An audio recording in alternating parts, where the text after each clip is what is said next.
Christmas is coming. Sa mga hindi pa nakakabili ng inyong Christmas light para naman lumiwanag at mabakas ang kapaskuhan sa inyong munting bahay. Ito na ang iniintay nyo mga mami. Sobrang napakaganda. Kitang-kita nyo naman sa aking pagbibideo. Maliwanag yan pero kumikinang-kinang ang ating solar Christmas light.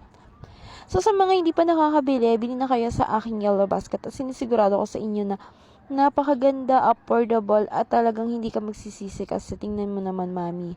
Umaga ko yan binidyohan, pero tingnan mo naman, diba?